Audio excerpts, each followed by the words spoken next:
Hi, this is Bishop Craig in Lansing, and this is Take One for the week of June 29. Peace be with you. So if we were in my preaching class, I would have to say that in last week's Take One, the illustration for some people overshadowed the message. The illustration for some people overshadowed the message. The message that I hoped everyone would receive is that if you have a need, if you're a pastor, a deacon, a congregational leader, and if you have a need, the staff and I are still here. We've not checked out. We won't abandon our post. We're here till the 31st of August. Regrettably, the message that some people received was that the Synod staff is looking for jobs. And the concern was that in my saying that the Synod staff was looking for jobs, I kind of revealed or leaked information about the next Synod staff that will begin September 1st, and that is inappropriate for me to do. So I want to be clear and say that I really don't know anything about the Synod staff that is forming September 1st, except that I won't be part of it, and that it is possible, I don't know, that members of our current staff will continue. That is possible. And that I want to reaffirm my commitment not to do anything to make things harder for Bishop Schneider-Thomas, and I apologize publicly if I did. So what do I do moving forward? If we were in preaching class, I would give the student 4 options. 1, just stop Take One. You have 9 weeks to go, counting this one. Just stop Take One. And I'm not going to do that. And the reason I'm not going to do that is because I opened the lectionary for Sunday, the 6th of July, which is so fun.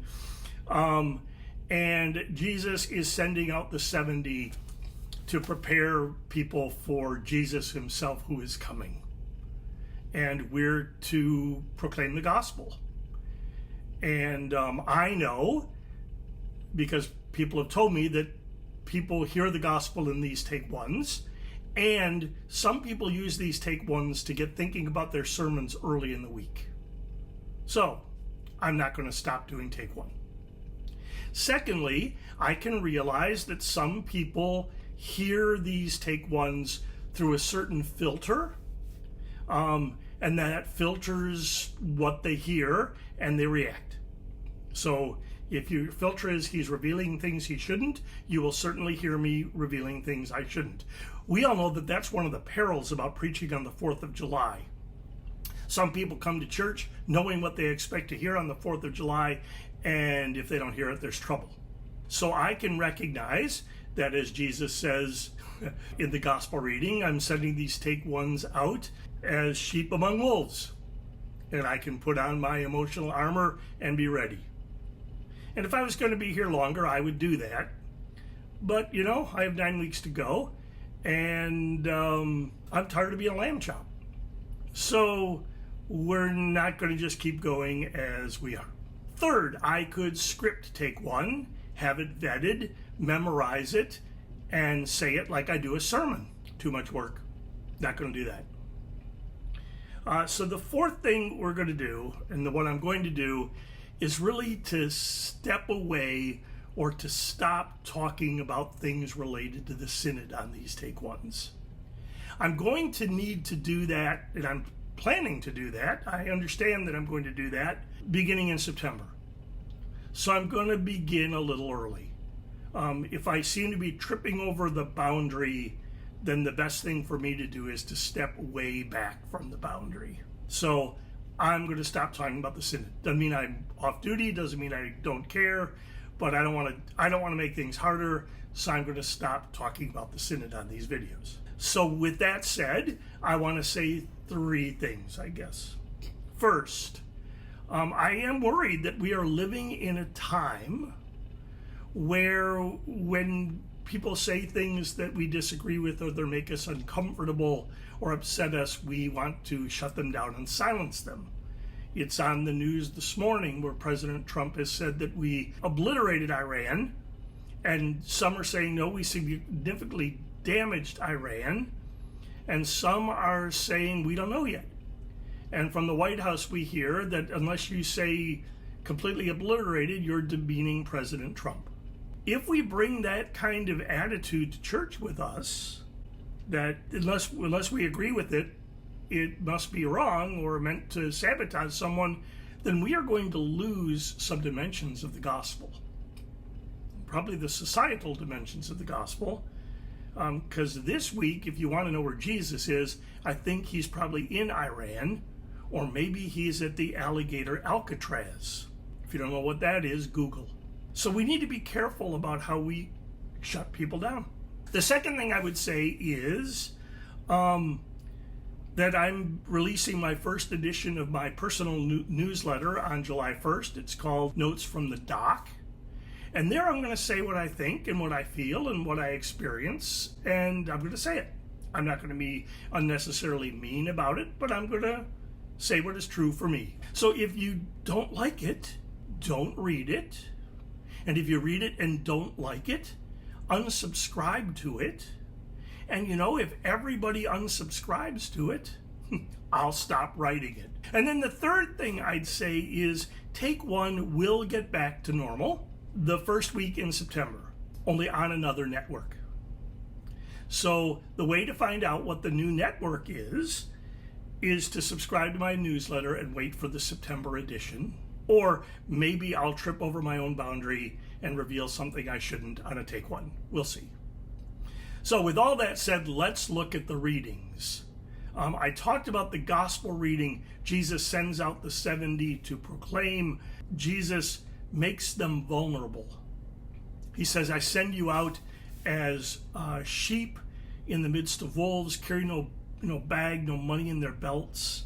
Jesus puts them in a vulnerable place. They're dependent upon the people they witness to. Jesus makes us vulnerable just as Jesus became vulnerable when he came to us. Jesus makes us vulnerable just as he is vulnerable on the cross. So I might want to talk about what does it mean to witness from a place of vulnerability. I also am glad they included in the reading, as I see it, the 70 return and they share what they've done, and Jesus sees in these small things Satan falling from heaven. So he's saying little things have big impact, big consequences. That's good news as well. Jesus sends us as he comes to us. Whoever receives you receives me, and whoever receives me receives the one who sent me. And Jesus tells us that small things have big impact for the sake of the reign of God. Gospel. Galatians, I clung to the verse, let us not grow weary in doing what is right. And that ties into the gospel for me. We need to stick with it. We need to keep proclaiming. We need to keep witnessing. So I'm not turning off the camera and Take One. But the highlight for me is the reading from 2 Kings. It's the story of Naaman. Naaman, the Syrian general who has leprosy and gets sent to the king of Israel to get cured. And the church doctors, the church fathers, would tell us that this is a baptismal story. It is a type of baptism to help us to know the power and gift of baptism. So I love it that Nathan shows up to the king of Israel with a letter and all this gold. And the king of Israel is like, oh my goodness, what am I going to do? I don't know how to cure this guy. The king of Syria is picking a fight with me. Worldly power. And word reaches Elisha and says, send him to my house. We'll fix him up. Naaman comes with all his retinue, his entourage. And Elijah, I picture him sitting at the breakfast table, eating his bowl of Wheaties, and he doesn't even look up. He kind of just says, go wash yourself in the Jordan 7 times. And Nathan is offended. First, I thought, for me, Naaman says, for me, Naaman says, I thought he'd come outside and shout at his God and rub his hand over the leprosy and cure it. I thought he'd ask me to do something great. Go and wash in that mud puddle. Aren't the rivers in Damascus better? and his servants say, if he'd asked you to do something great, you'd have done it. Go and do this. And Naaman does, washes 7 times, and is cleansed. His skin is like a kid's. Baptism is grace. It is gift. It is not something we deserve or we can purchase or we can earn. It's the best gift. Luther calls it the best gift and reminds us to say, I am baptized. And it reveals that God's power is greater than human power. And so we go to the cross, in which Jesus surrenders in weakness and shows God's strength.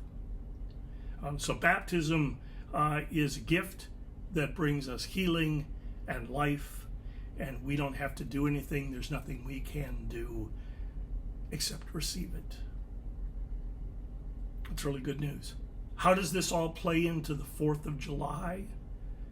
I leave that for you to figure out, because I don't want to be up at 4:30 in the morning again, unable to sleep, because I said something wrong on Take One.